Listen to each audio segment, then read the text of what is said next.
Bom, pessoal, vocês estão vendo aí, né? Então, né? O que eu estou apresentando, tudo bem quanto a isso?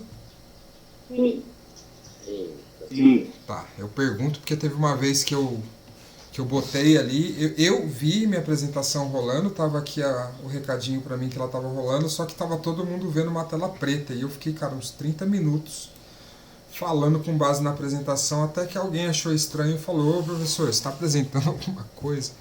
Eu fiquei, cara, uma meia hora. Então vamos lá. O que é isso daqui que eu estou apresentando para vocês? Isso daqui é um mapa conceitual da minha concepção sobre prática de ensino.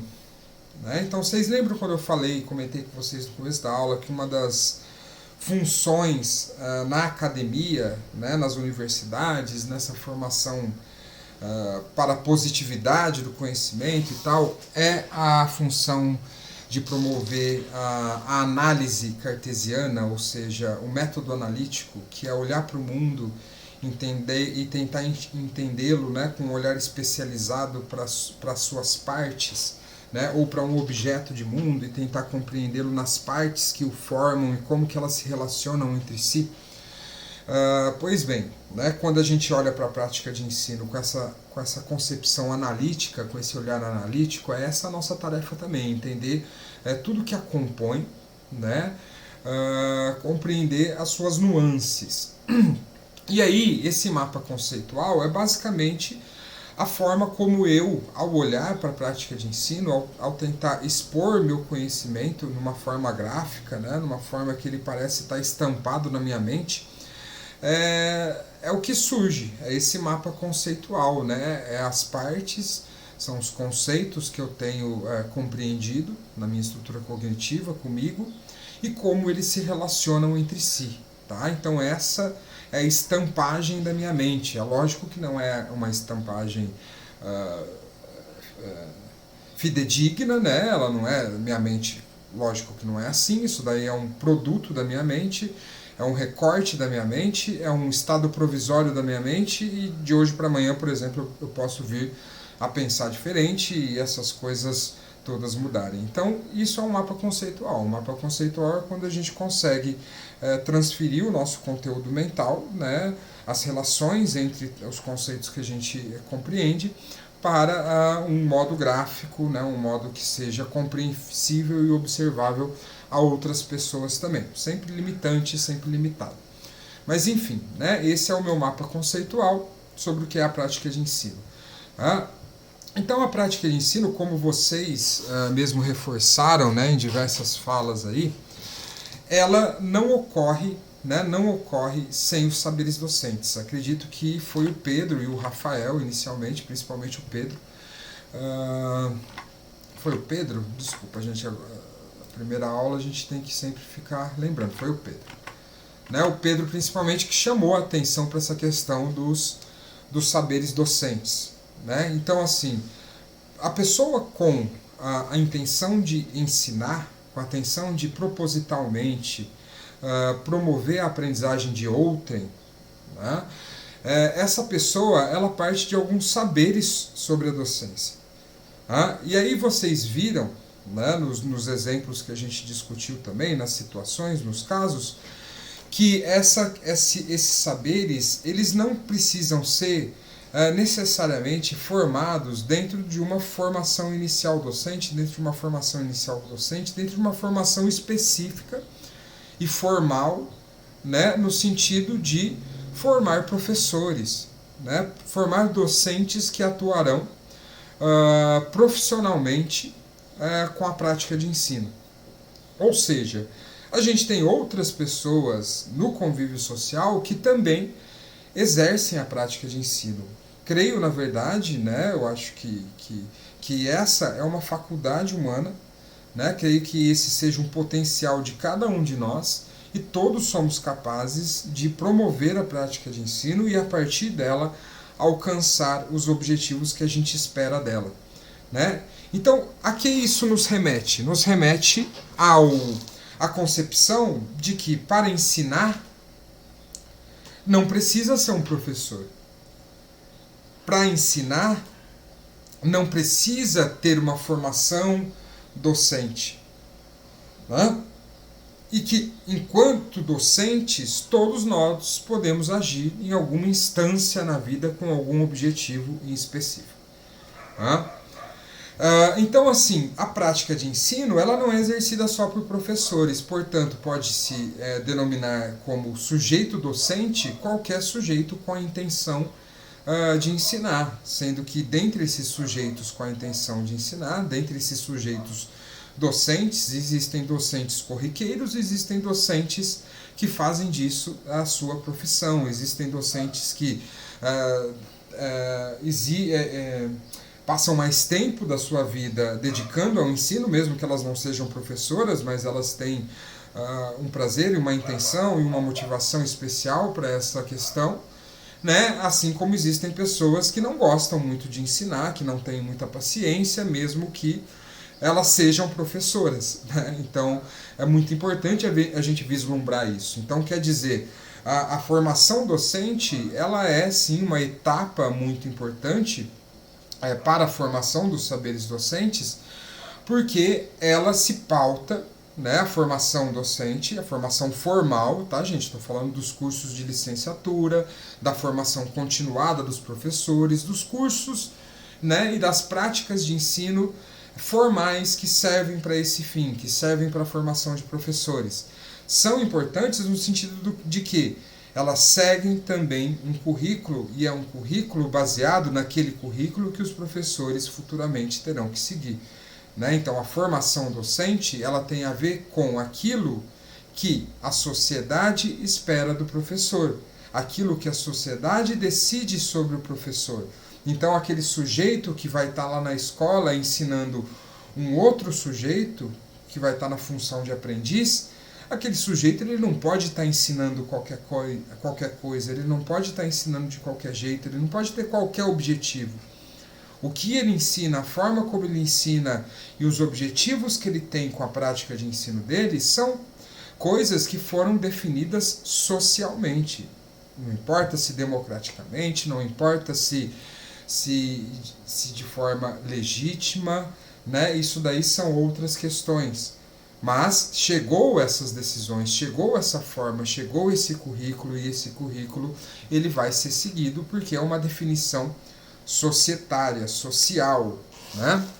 Agora, por outro lado, o sujeito que não faz um curso de formação docente, ele ainda assim é capaz de ensinar, ele ainda assim é capaz de ter uma motivação para o ensino muito maior do que um professor que passou por uma formação, e ele pode ter também competências e habilidades que sejam também muito mais efetivas, eficientes, eficazes, né, do que as que são apresentadas por profissionais docentes, por professores. Né? Então, a formação da docência, de forma ampla, não de forma específica para a profissão docente, ela é algo que está muito para além da formação inicial e formação continuada docente. Né? Nós aprendemos como as pessoas aprendem, nós aprendemos a ter objetivos educacionais, nós aprendemos a ter didática, nós aprendemos sobre os conteúdos relevantes de se ensinar em outras instâncias da vida também, que não só na formação de professores. Então, quando? Em todas as perspectivas, a gente pode dizer que a formação do que o docente sabe e mobiliza para ensinar, ela vem da família, ela vem das relações estabelecidas acidentalmente ao longo da vida dos sujeitos, ela vem das instituições das quais ele faz parte, desde instituições de ensino, escolas, né, o exemplo do professor que eu gostei, o exemplo do professor que eu não gostei, né, até as instituições que não são formais, educativo-formais, mas né, nos confere a formação de valores, como a igreja, como os grupos de amigos, como os ambientes de trabalho diversos, né, as relações que a gente vai estabelecendo ao longo de diversas instituições e instâncias das quais a gente participa na vida. Então, assim, dizer que a formação de professores é essencial para se desenvolver bons professores, professores motivados, professores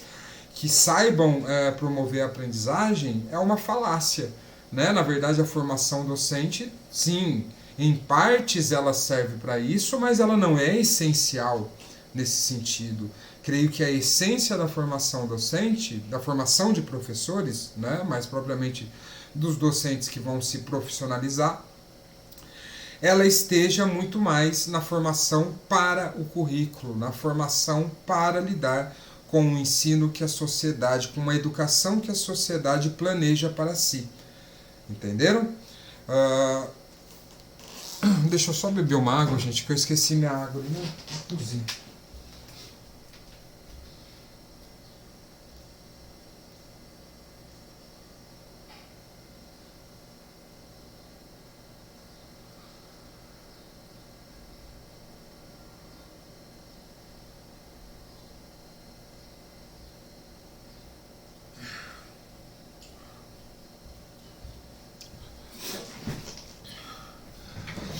Né? Então, assim, saberes docentes, creio que nós todos os temos, né? E que nós os mobilizamos conforme as nossas motivações, as nossas intenções de ensinar outras pessoas.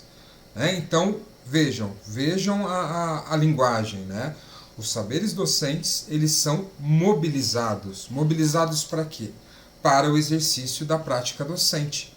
Então, a prática docente ela só ocorre pela mobilização dos saberes docentes, que são saberes múltiplos, variados, de diversas fontes, de diversas instâncias e lugares da vida, dentre as quais, para a formação do professor, a formação inicial e formação continuada são essenciais e uma essência conferida pelas intencionalidades curriculares do ensino, né?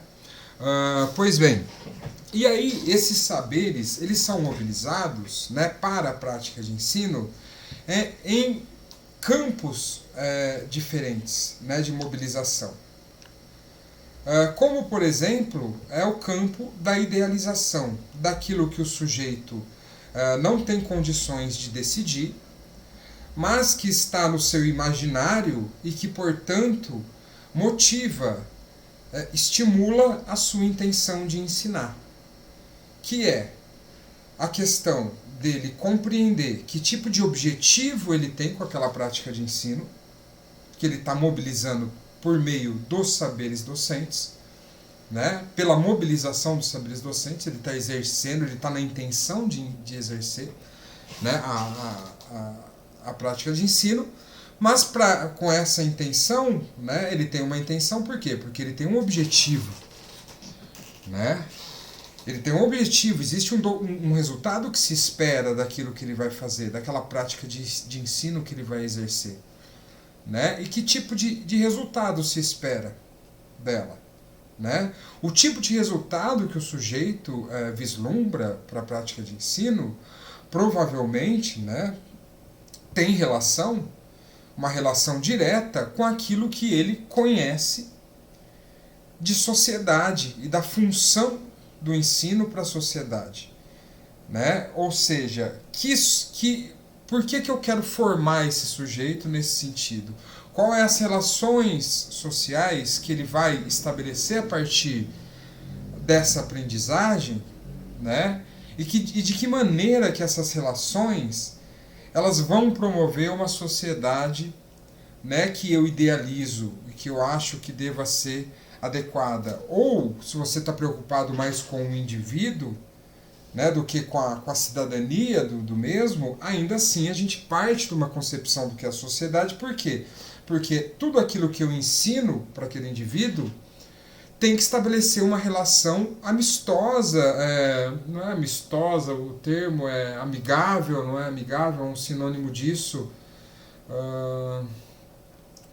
uma relação, uma relação que seja saudável, né, com aquela sociedade, seja porque você está preocupado com o indivíduo para o qual você está exercendo a prática de ensino, o qual você está ensinando, seja porque você está preocupado com a sociedade e de que modo aquele indivíduo vai ajudar, vai auxiliar na formação daquela sociedade que você espera. Né? Então, a fonte sociológica, ou seja, os conhecimentos que o indivíduo mobiliza sobre o que é a sociedade, de onde ela vem, para onde ela vai, né? O que se espera, o que é o, né? E tal, isso é o que vai dar, isso mobilizado, né? Essa fonte da mobilização docente, essa fonte sociológica, é o que vai dar os vislumbres sobre os objetivos da prática de ensino. Né? No entanto, dentro desse campo da idealização também, localiza-se a concepção sobre o comportamento dos sujeitos na prática de ensino. Ou seja, eu tenho um objetivo, né? Eu tenho uma aprendizagem que eu viso alcançar. Né? Um produto em termos de aprendizagem. Porque se você for parar para pensar, o que é um objetivo da prática de ensino? Nada mais é do que as aprendizagens que eu pretendo resultar, né? Que eu pretendo ter como resultado a partir dos procedimentos, a partir da prática de ensino que eu exerço. Né? Então, todo resultado da prática de ensino que se visa é um objetivo, né? É um resultado em termos de aprendizagem. Né? Mas até que se chegue a esse resultado, você também espera que os indivíduos, que os aprendizes, que os sujeitos da prática de ensino, eles respondam à sua prática, eles respondam aos seus métodos, aos seus conteúdos de alguma maneira, correto? Então, portanto, outro elemento do campo da idealização docente, né, do campo da mobilização dos saberes docentes, né, no sentido de idealizar os resultados, os efeitos da prática de ensino, é em relação ao comportamento das pessoas perante aquilo que você vai apresentar a elas, né, enquanto prática de ensino.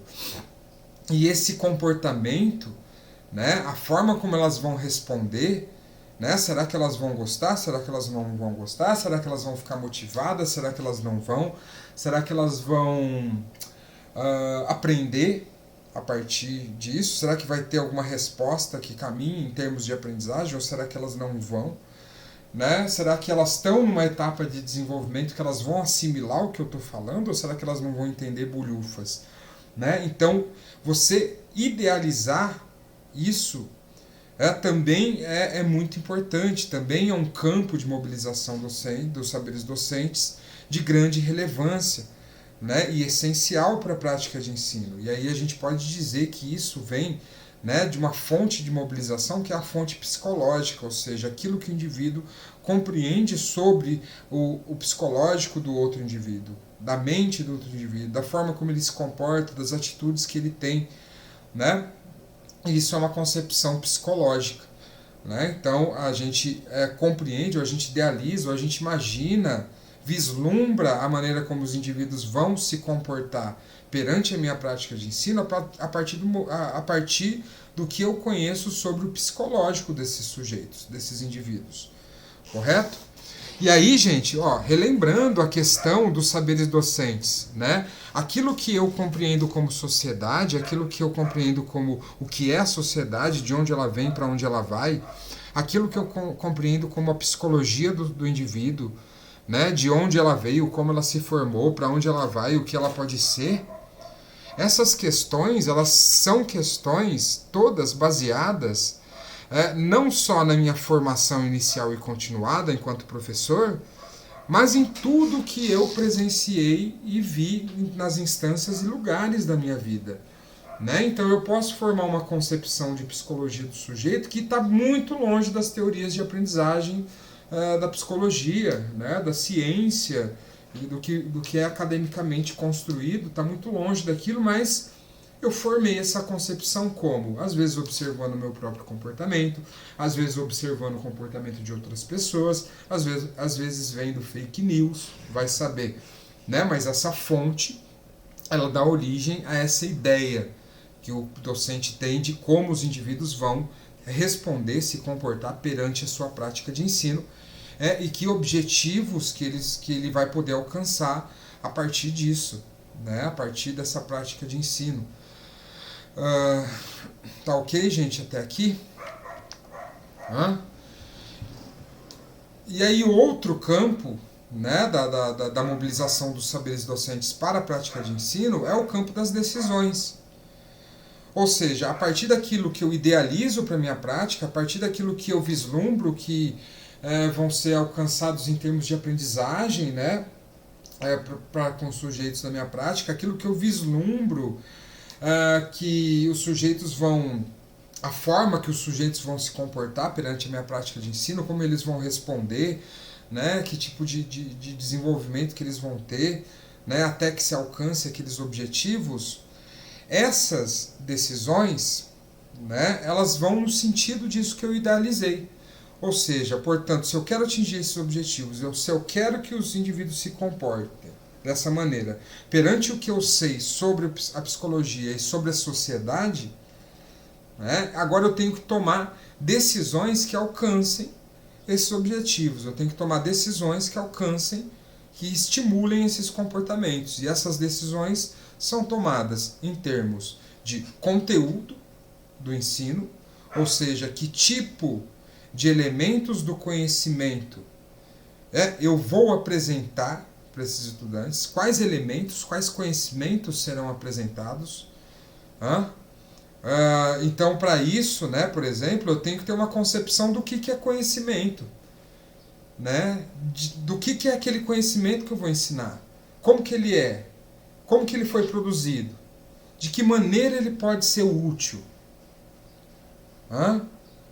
Então, assim, da mesma forma que eu tenho que entender o que é a sociedade, que eu parto do meu entendimento, enquanto docente, do meu entendimento do que é a sociedade, para conseguir vislumbrar os meus objetivos educacionais, da mesma forma que eu parto do meu conhecimento sobre o que é a psicologia dos sujeitos, dos indivíduos, para que eu consiga idealizar a maneira como eles vão responder à minha prática de ensino, vão se comportar em relação a ela, eu também preciso ter uma concepção do que é o conhecimento, de como ele é produzido e de como ele é utilizado, né, para que eu defina o conhecimento que vai ser apresentado, o conhecimento que vai ser abordado, o conhecimento que vai ser mobilizado, né, junto aos meus aprendizes, para que se alcance esses objetivos, para que se alcance, para que se estimule esses comportamentos aqui.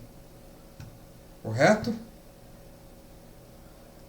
Tá? Então, se o meu objetivo, por exemplo, é que os indivíduos, né, os sujeitos da minha aula, que os aprendizes sejam capazes, né, sejam aptos, estejam aptos, né? Então, assim, a gente sempre pensa assim, ó, ao final da minha prática de ensino, ao final da minha aula, ao final da minha apresentação, enfim, ao final desse percurso da prática de ensino, eu espero que eles, meus alunos, os estudantes, os aprendizes, eles estejam aptos a avaliar avaliar os biomas brasileiros, né? Então eles vão ser aptos a olhar para uma fisionomia vegetal, por exemplo, né, no ambiente e falar, pô, isso daí é um cerrado, pô, isso daí é uma caatinga, isso daí é uma mata atlântica, eu quero isso, esse é meu objetivo educacional, né? Portanto, que conteúdo eu devo apresentar para que se alcance esse objetivo? Será que se eu ficar ensinando sobre o sistema digestivo, eu vou alcançar esse objetivo? Tá? Então, esse é um exemplo do porquê que o conteúdo ele tem que ser pensado à luz dos objetivos e não de forma deslocada. Né? Então, assim, será que... Não, eu acho que eu tenho que apresentar as características, os nomes e as características dos biomas brasileiros. É isso que eu tenho que apresentar para os meus estudantes. Ok, né?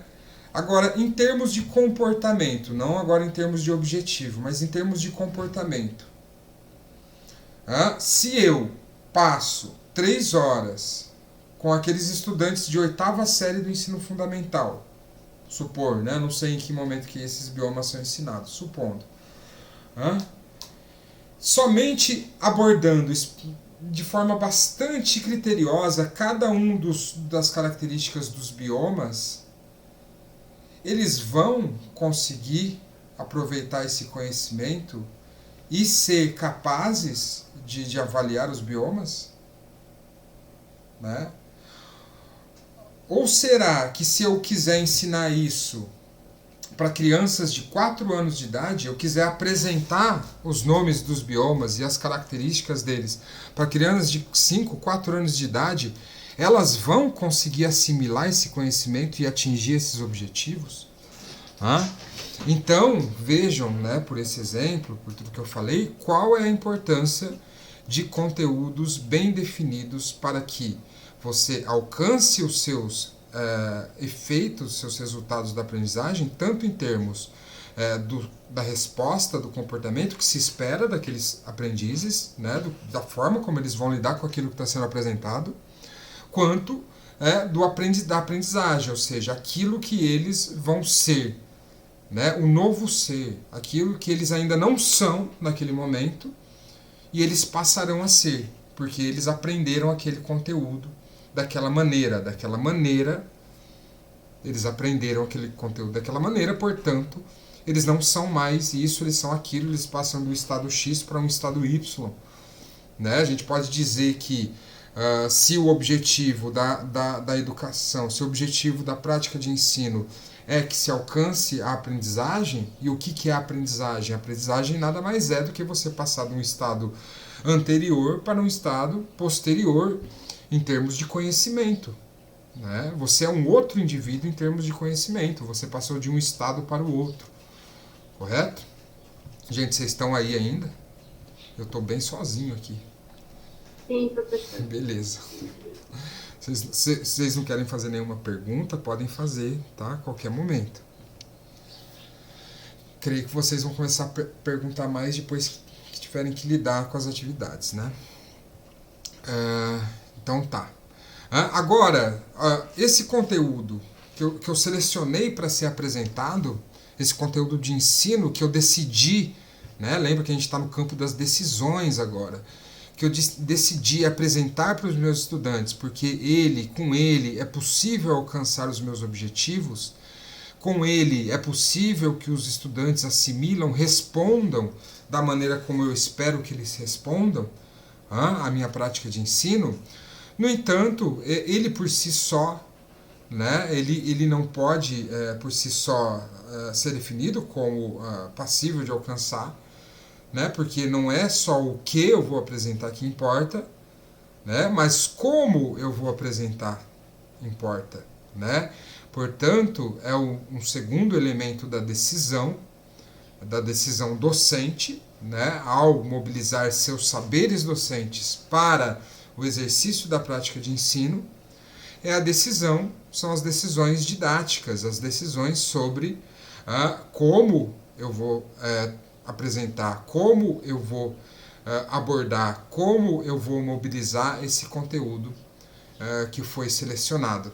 Né? Eu acho, inclusive, que aquele exemplo que eu dei sobre passar 3 horas apresentando o conteúdo de forma expositiva para alunos de 8º ano, será que eles vão assimilar, né, e tal? Tem muito mais a ver com essa questão metodológica. Né?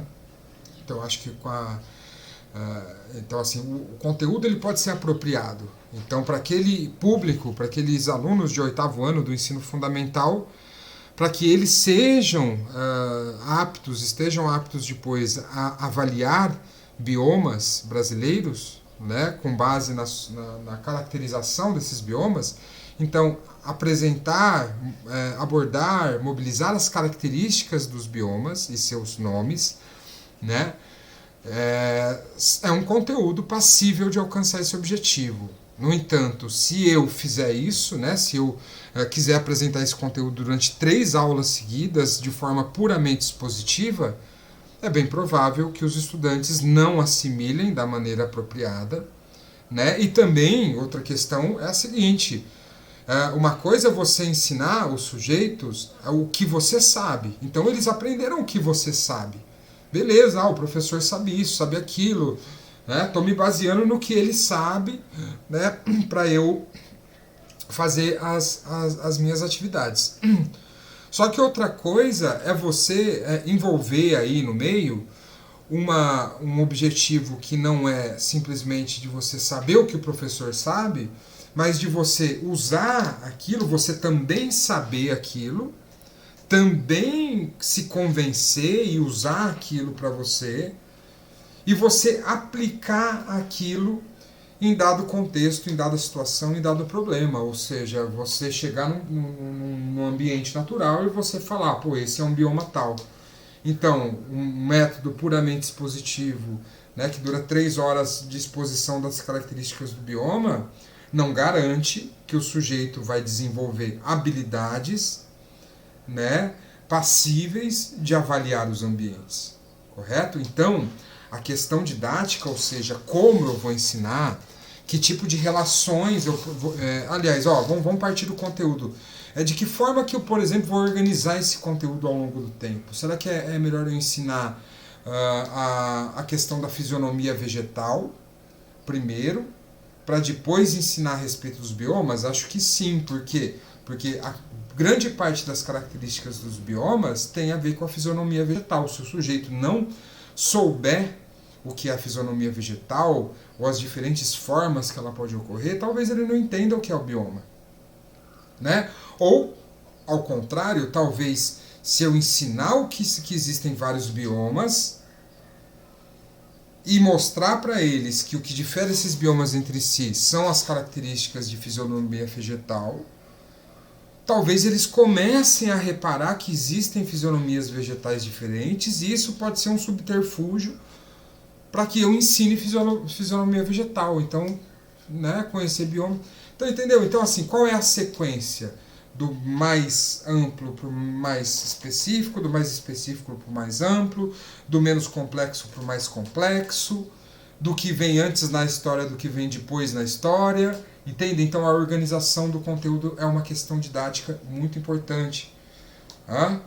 Assim como se eles vão estabelecer relação entre si, os conteúdos. Né? Se a minha prática é pluridisciplinar, se a minha prática é multidisciplinar, se a minha prática é interdisciplinar, se ela é transdisciplinar, e a gente né, nem vai fazer um olhar para as disciplinas e uma separação entre o que é e o que não é a disciplina, mas vai deixar, né, o olhar cotidiano dominar. Né? Então, enfim, né, essa organização e a relação entre os conteúdos também importa. Assim como a organização e a relação entre os estudantes também importa.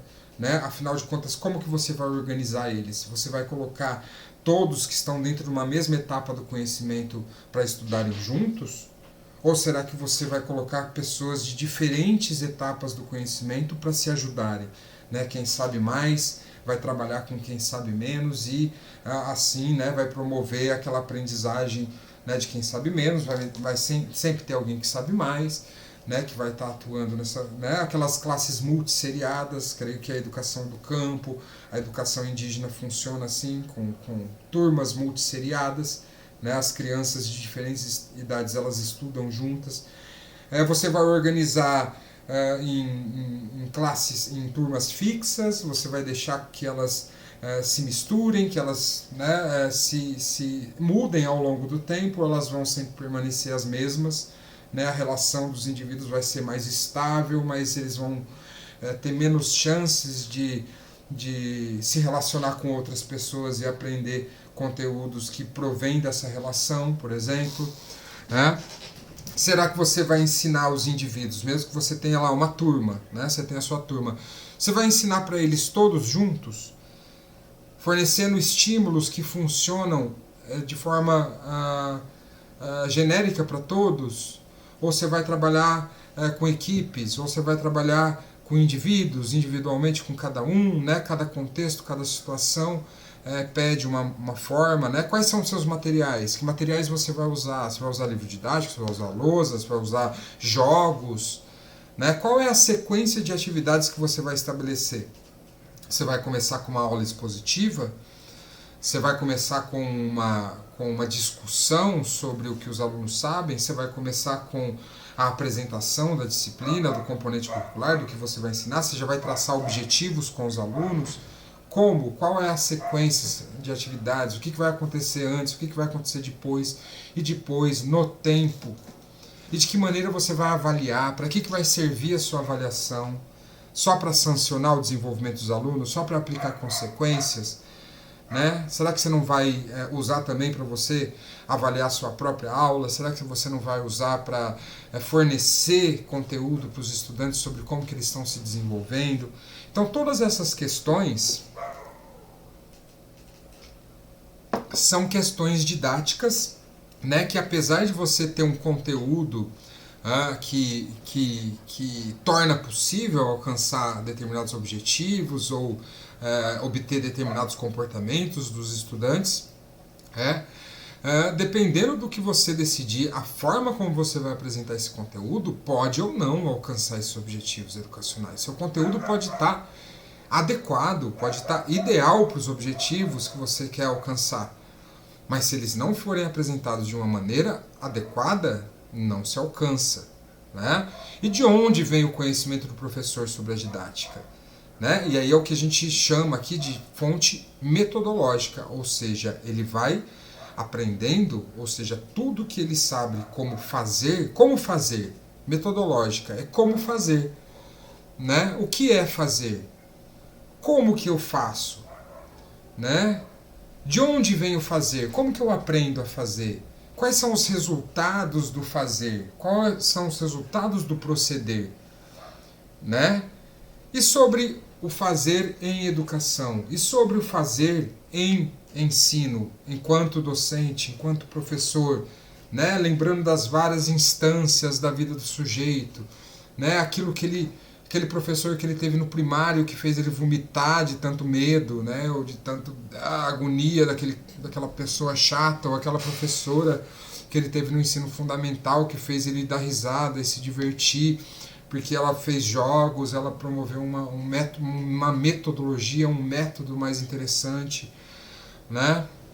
Ou o professor do ensino superior, né, que, cara, olha, eu não aprendi nada com aquele professor, o que ele fez? Ele fez aquilo, não aprendi nada, não vou fazer a mesma coisa com os meus estudantes ou com as pessoas que eu quero ensinar, porque elas não vão aprender, né, e tal. Enfim, né, então a fonte metodológica, aquilo que você conhece sobre o fazer, né, sobre a prática em si. Né, mas... né, as decisões que você toma nem sempre acontecem da maneira como você esperava. Nem sempre aquilo que você idealizou acontece da forma como você, né, a partir do que você decidiu.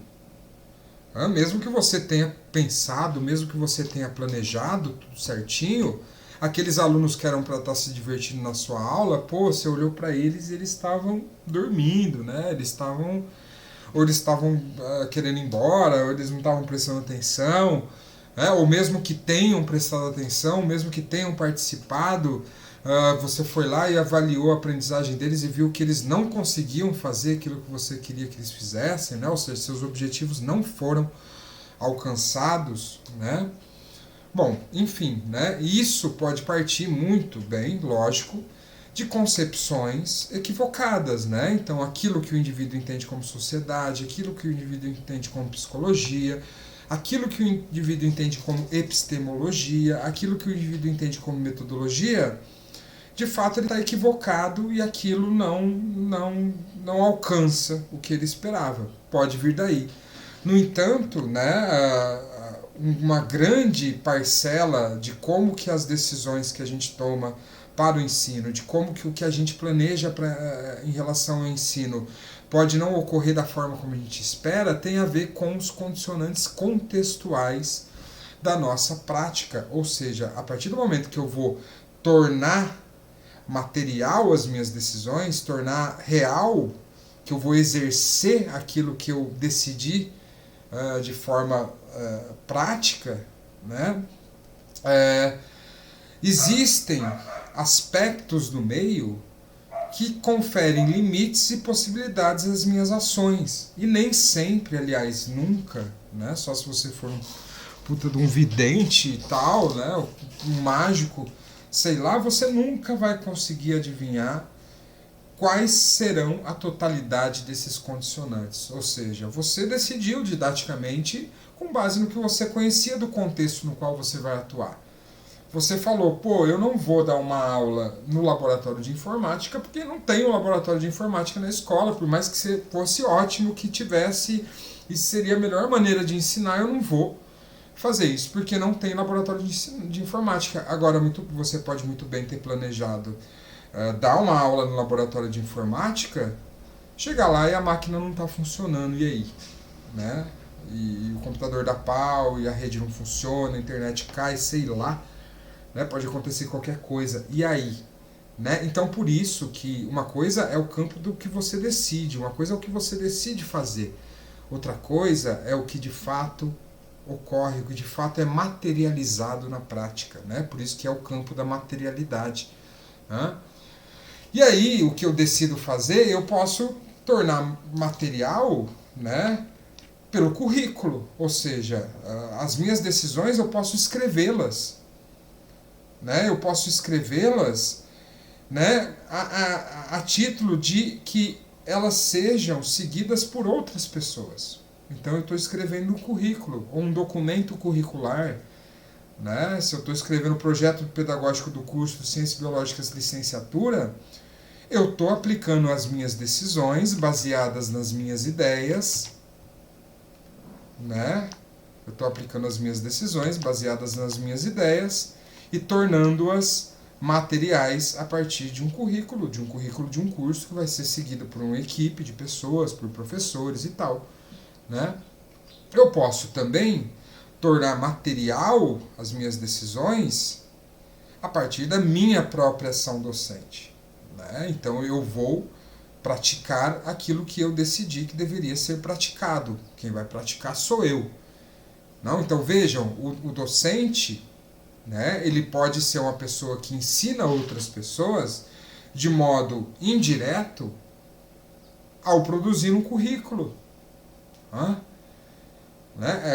Ele está atuando indiretamente como docente, porque ele está promovendo estímulos para a aprendizagem. Né? Mas quem que vai pegar e vai fazer com que esses estímulos ocorram na prática, em contato com o aluno? É o docente, que é quem materializa o ensino, as decisões do ensino a partir da prática docente, né? Da prática da atuação profissional, da atuação enquanto professor. Alguém levantou a mão? Oi, professor. Eu tenho uma pergunta, desculpa interromper, não tem nada a ver com a aula em si. Até que horas é a sua aula? Ela é marcada? É até as 5h45. No CGCAD está aqui até as 16h55. É a hora que começa a última aula, né, Luana? Ó, se você for parar para ver, a primeira aula é 16h20, né? É a hora que começa a aula. Desculpa, 13h20, né? Realmente. Tá? A última aula começa às 16h45. Não, tudo bem. Não, beleza. Só uma dúvida mesmo. Eu também estava com essa Obrigada. dúvida. Eu estava com a mesma confusão que você, Luana, no começo. Aí eu fui lá, olhei e vi. Tá? Mas a gente já está encerrando aqui. Muito obrigada. De nada. Desculpa qualquer coisa aí. Que isso. Fica à vontade. Tá? Então, né, as decisões, elas podem ganhar matéria, né, serem materializadas a partir do currículo, a partir da ação docente. E aí, como que o docente age? Ele planeja o ensino, ele faz os seus planos de ensino, ele executa o plano, né, de fato, na prática, lá com os alunos, na sala de aula, no convívio e tal, e ele avalia o ensino. Né? Então, a ação docente, as decisões docentes podem ser materializadas na ação docente por meio do planejamento, da execução e da avaliação.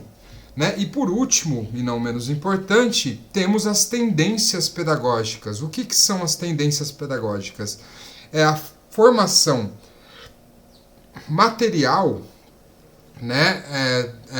É a materialidade do ensino dentro de uma característica modal. ou seja, dentro de determinadas características decisórias e ideológicas sobre o ensino, se repetindo, né, a partir das situações da prática. Ou seja, por exemplo, se tem, né, a gente vai discutir mais sobre isso mais para frente, mas, por exemplo, uma concepção sobre o estudante enquanto um banco de conhecimentos, né, enquanto um banco de conhecimentos, e que, frente a essa concepção, a tarefa do professor é depositar conhecimento, e o estudante, a função dele é receber esse depósito e, né, ter depositado dentro de si e acumular esse conhecimento, né, é uma concepção sobre o comportamento humano na prática de ensino, né, que, a partir do momento que se repetiu essa concepção, né, numa determinada escala, em várias situações em que a prática de ensino ocorreu, se formou uma tendência pedagógica, né? Assim como considerar que o objetivo do ensino, né, por exemplo, é a formação profissional. A gente sabe que, né, na escola, né, na escola de forma geral...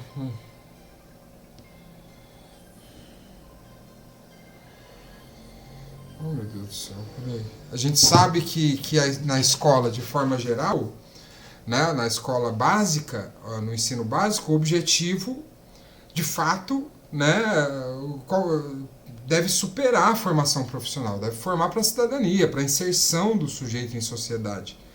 No entanto, quando se estabelece que em um determinado âmbito você está formando o sujeito para ingressar numa universidade, você está formando o sujeito para ingressar no mercado de trabalho especificamente, ou seja, um objetivo propedêutico, vocês vão ver esse termo lá no texto, no material de estudo de vocês, o objetivo propedêutico, né, também são tendências, né? Então as tendências são o quê? Quando questões ideológicas de objetivos ou de psicologia, ou questões decisórias de conteúdo ou de didática se repetem na prática, se repetem na materialidade do ensino, né? Então se formam tendências pedagógicas, a gente também vai conhecer a respeito de algumas delas, tá ok? Então, gente, é isso, tá? Essa é a concepção de ensino da qual a gente vai partir. Creio que a gente tenha tocado em vários pontos desses daqui durante as nossas discussões iniciais. Tá? Semana que vem a gente vai ter mais discussões. Já comecem a lidar com o material de estudo, já comecem a lidar com o formulário, os questionários, as questões, tá bom? Que aquelas questões, vejam gente, aquelas questões é o que vai fazer vocês fixarem alguma forma de comunicação mais precisa sobre esse assunto. Né, e consigam se comunicar melhor comigo, com os colegas, nos trabalhos, nas coisas que vocês vão escrever, etc. Tá? E aí a gente se vê, então, semana que vem, na próxima aula, e a gente vai começar a conhecer de uma forma mais específica a respeito do que são os saberes docentes, de onde eles vêm, que tipo de perspectiva pode se adotar a respeito deles, e também uma questão super importante, que é um desfalque muito grande, né? O José, se o José tiver ainda, ele vê o quanto que a gente discute sobre objetivos. Por quê? Porque é uma questão bastante complicada de se entender, mas essencial e super importante de se administrar enquanto na prática de ensino, os objetivos educacionais. Semana que vem a gente foca nesses dois assuntos, tá bem? Então a gente vai ficar por aqui, pessoal. Tenham uma boa noite, um bom final de dia. Se tiverem dúvidas, entrem em contato pela sala, pelo mural da sala, tá bem? Um grande abraço a todos, ficamos por aqui. Tchau, tchau. Tchau, professor. Obrigada.